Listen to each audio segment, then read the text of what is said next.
보시겠습니다. 하나님 말씀 보시겠습니다. 베드로전서 3장 1절에서 7절 말씀을 합독하시겠습니다. 시작. 아내들아 이와 같이 자기 남편에게 순종하라. 이는 혹 말씀을 순종하지 않는 자라도 말로 말미암지 않고 그 안에 행실로 말미암아 구원을 받게 하려 함이니 너희의 두려워하며 정결한 행실을 봄이라. 너희의 단장은 머리를 꾸미고 금을 차고 아름다운 옷을 입는 외모로 하지 말고 오직 마음에 숨은 사랑을 온유하고 안정한 심령이 썩지 않을 것으로 하라. 이는 하나님 앞에 값진 것이니라. 전에 하나님께 소망을 두었던 거룩한 부녀들도 이와 같이 자기 남편의 순종함으로 자기를 단장하였나니 사라가 아브라함을 주를 칭하여 순종한 것 같이 너희는 선을 행하고 아무 두려운 일에도 놀라지 아니하면 그의 딸이 될 것이니라. 남편들아 이와 같이 지식을 따라 너희 아내와 동거하고 그를 더 연약한 그릇이요 또 생명의 은혜를 함께 이어받을 자로 하라. 귀히 여기라. 이는 너희가 기도가 막히지 않게 하려 함이라. 아멘. 하나님 아버지 감사합니다. 말한 이는 네가 아니라 네 속에서 말씀하신 너희 아버지 성령님이시니라. 아멘. 하나님이 보내신 이는 하나님의 말씀을 하나니 이는 하나님께서 성령을 한량없이 부어주심이라. 아멘. 성령 하나님 말씀해 주세요. 생명의 말씀을 주세요. 혼과 영과 및 관으로 골수로 찔러 쪼는 말씀 주시사 저희들이 치유받고 변하고 회복되길 원합니다. 회종들이 말씀을 받을 때 마음으로 받아서 마음을 옥토로 변화시키시사 이 마음에 주님 뜻과 말씀이 심어져서 깨달아서 결실해서 100배, 60배, 30배 결실함으로 알고 신자로 빚어주세요. 마음을 믿어 의뢰고 입으로 신해서 구원받는 역사에 없어서 감사합니다. 예수님 이름으로 기도합니다. 아멘. 오늘 말씀은 이 가정에 대해서 말씀하십니다. 그래 이제 아내들이 먼저 이제 믿었다면은 이 남편들에게 말로만 하지 말고 행실을 보이라 이거예요. 예수님의 향기를 드러내라는 거예요. 그러면 남편이 보고 이제 그 아내의 행실을 보고 예수를 믿게 된다는 뜻입니다. 이게. 그럼 이제 하나님 말씀대로 하면 하나님이 도와주시니까 되는 거죠. 은혜를 되는 줄 믿습니다. 그런데 이제 여자들이 뭘 하느냐? 겉으로만 꾸미지 속은 안 꾸미려고 그래. 그러니까 남편에게 이제 순종하고 남편을 위해서 정말 예수 믿기 위해서 자기가 이제 희생하고 그렇게 열매를 맺는 행실을 보인다면은 그것이 뭐냐? 속단장이다. 이게 속단장. 속사람이 깨끗해지는 거예요.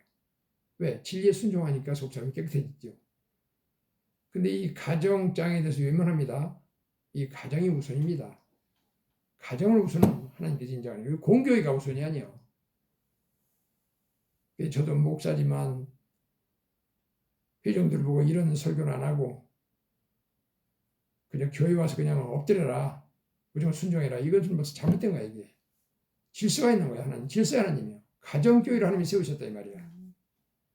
그렇기 때문에 아브라함의 그 아내가 사라지요. 구약에 보면 아내를 2번 팔아먹었어. 애굽에다. 그런데도 이 아내가 아브라함을 주라 인정하고 순종을 했어. 그래서 열국의 어미, 세상의 어머니가 된 거야. 응? 사라. 그는 구약이지 않습니까? 그는 신약에도 말씀하시잖아. 그래서 너희는 이 세대를 본받지 말고 말씀으로 심령을 새롭게 해가지고 변화를 받으라 이렇게 말씀하시는 거예요. 깨닫기 바랍니다. 근데 이제 요즘 그렇게 사는 사람이 어떻냐 이렇게 하고 이제 하면서 이렇게 사람 따라가게 되고 세상 따라가게 되면 그 마음이 부패해집니다. 겉으로 아무리 화장품 바르고 머리 단장하고 꾸미고 금가락지 찬다고 속은 이미 썩었다 이거야. 이렇게 영적 질서에 순종하지 않으면 썩는 거야. 깨닫기 바랍니다. 그래서 이 가정에 보면은 이제 부부가 있고 또 이제 자녀도 있죠. 부모도 있을 수 있어. 그럼 이제 복음이 떨어지게 되면 어떻게 될까? 그동안은 괜찮았었는데 이제 인간적으로 살 때는. 그러나 복음이 딱 떨어지면 집안 사람들이 원수 될 수 있어. 왜? 복음이 딱 떨어지면, 복음이 들어가면은 집안 사람과 원수 될 수 있어. 그러나 하나님 말씀에 순종하게 되면 어떻게 이 원수도 더불어 화목케 한다. 그래서 잠언서 16장 7절이죠. 사람의 행위가 하나님을 기쁘시게 해드리면 그 사람이 원수로 더불어 화목케 하신다. 근데 하나님을 기쁘시게 못하는 거예요. 순종 안 하니까. 그저 그 사람만 보고 얘기합니다. 너만 그렇게 안 하면 나는 이렇게 안 될 것이다. 그렇게 하는 게 아니고, 나에게 복음이 뭐냐든 내가 그 집의 선교사야. 그렇다면 이 말씀대로 행하면은, 복종하면은 어떤 문제가 있으니까 하나님이 도와줘 다 되게 하십니다. 여러분 바랍니다. 그래서 이 가정은 하나님이 세우셨고, 가정을 하나님이 주셨고, 그래서 오늘 이 말씀을 읽지 않았지만 에베소서 5장 26, 27절에도 20일에 그런 말씀이죠. 그것도 가정장이죠. 아내들이 남편에게 순종하기를 주께 뜻하고, 또 남편이 아내 사랑하기를 그리스도께서 교회를 사랑하라. 이렇게 되면은 물로 씻어 말씀을 깨끗하게 해서 자기 앞에 영광스러운 교회를 가정교회를 세우신다는 거예요. 그래서 티나 주름 잡힌 것이나 흠없게 다듬으신다. 가정을 통해서. 그래 가정이 우선이라면 가정교회를 인정하시는 거예요. 하나님이. 그렇게 바랍니다. 그런데 이제 어떤 문제가 발생하냐면 마가복음 그 10장 9절에 보면은 이런 말씀이 있어요. 하나님이 짝지어 준 것을 이미들은 나눌 수가 없다. 그래 만약에 나눴다면은 하나님께 철저히 고백하고 잘못된 들어가고 회개해서 용서를 받고 우리가 이 가정의 천국을 이루어야 돼. 가정교회를 인정하시는 거예요. 하나님께서. 그래서 이 가정교회를 하나님이 먼저 인정하시고 그 다음에 공교회야. 그 다음에 공교회야. 모이는 교회 십자가 걸어놓고 건물 지어놨지요. 그것이 두 번째라 이 말이야. 그런데 목사들은 그냥 거기 와서 무조건 하라. 이런 설교도 안 합니다. 왜? 성도들이 안 모일까 봐. 다는 그렇지만. 이게 문제가 있다는 거예요. 지금 이게. 예? 그래서 목사 들어갈 게 아니라 말씀 들어가기 바랍니다. 그래서 말씀하시죠. 너희가 나와 내 말을 부끄러워하면 외면한다는 이 말씀을. 나도 하나님의 능력으로 거룩한 천사라고 함께 올 때 심판자로 올 때 나도 너희를 부끄러워 외면한다는 거예요. 끝나는 거 아니에요. 그러니까 말씀을 모른 척하고 자기 말씀에 맞는 것만 몇 구절 가지고 자기가 뭐 한다고 하고 있어. 다는 그렇지만 이렇게 문제가 있다 이게. 온전히 복종하라는 거예요. 온전히 말씀에 따라서 깨닫기 바랍니다. 그래서 가정교회를 하나님 먼저 주시고 인정하셨어. 거기에서 순종을 해야 돼. 깨닫기 바랍니다. 그래서 오늘 말씀에 보면 7절에 말씀 있죠.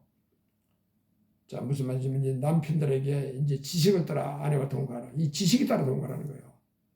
그러니까 아내에게 잘 이 말씀에 따라서 동거하라. 그냥 뭐 아내를 사랑한다고 그냥 뭐 온갖 그냥 불법을 행하면서 아내 사랑한다고 그러면 안 돼. 예를 들어서 이제 이 무익한 종이 아내를 사랑한다고 어디서 뇌물을 받았다 아내를 갖다가 뭘 사줬다. 이 뇌물을 받으면 안 됩니다. 지나가다가 우리 자녀 사랑한다고 지나가다 보니까 수박이 있어. 주인한테 허락하는 거 이걸 따다가 사랑한다고 딸을 줬다. 아들을 줬다. 이게 불법이야. 그렇기 때문에 지식을 따라 동거하라. 이게 동거하되. 그래서 그를 더 연약한 그릇으로 알아라. 귀히 여겨라. 왜? 우리가 천국을 같이 물려받을 자다 이거야. 깨닫기 바랍니다. 그럼 오늘 찾지는 않았지만 말씀에 보면 디도서 2장 4, 5절에 보면은 아내를 하는데 기원을 하는데 어떻게 하느냐. 남편과 자녀를 사랑하라. 그리고 신종해라. 순전하라. 섞이면 안 됩니다. 그리고 선을 행하며 집안일을 행하라. 그 남편에게 복종하라. 이는 하나님 말씀이 비방을 받지 않게 하느니라. 말씀하십니다. 이게 말씀이 비방 신성모독에 들어간다 이 말이야. 이게 무서운 겁니다. 그리고 남편이 이와 같이 이 지식을 따라 아내와 동거하지 아니하면 기도가 막히는 거야. 그리고 남편이 아내한테 가정이 잘못되면 기도가 막히고 아내가 남편한테 잘못하면 말씀이 비방을 받고 언어하고 하나처럼 다 귀한 것입니다. 여기다 걸리는 거예요. 거기가. 깨닫기 바랍니다. 이게 아주 이 하나님 말씀이 이렇게 살아 역사하시는데 모른 척한다. 또 목회자들은 이렇게 가르치지도 않는다. 이렇게 되고 교회만 많아서 무조건 내 비유에 맞춰라 이렇게 하는 목사는 있어요. 다른 그렇지만 이건 좀 죽은 목사예요. 하나님 말씀을 질서에 가르쳐서 가정 교회를 세우셨고 가정일부터 이것이 은혜를 받아서 가정 교회 하나님 영광 돌리면 그것이 이 공교회로 나오고 이게 이 세상으로 나가야 되는 거예요. 아멘. 깨닫기 바랍니다. 아멘. 그래서 이 가정 이 말씀 우리가 묵상하면서 잘못된 건 하나님께 잘못된 건 용서받아야지. 모른 척하고 요즘 그렇게 사는 사람들이 어딨어 이런 소리 나고 여기다 귀신이 잡은 거예요. 세상 귀신이. 내 자신을 살펴보기 바랍니다. 기도하겠습니다. 하나님 아버지 오늘 말씀과 또 오늘 말씀을 찾아놨지만 이 주님 말씀에 남편이 아내한테 잘못 가정이 잘못되면은 기도가 막힙니다. 아무리 기도해도 주님이 안 들으십니다. 또한 아내가 남편이 잘못하면 말씀이 비방 신성모독죄 들어갑니다. 얼마나 이게 참 어미하고 무서운 말씀입니까? 그럼에도 불구하고 우리는 하나님이 세우신 이 가정교회를 무시하고 마음대로 쪼개고 다투고 비방하고 영적 질서를 무시하고 얼마나 이렇게 살아왔습니까? 또한 자녀들 문제도 자녀는 부모를 공경하라. 이는 이 첫째는 계명인데 네가 이스라엘에서 잘되고 장수하라고 말씀하시는데 영원히 잘됩니다. 장수합니다. 또한 자녀들 노예케 하지 말고 하나님의 말씀과 훈계로 교훈하라고 말씀하시는데 이런 질서들이 다 얼마나 많이 깨어졌습니까?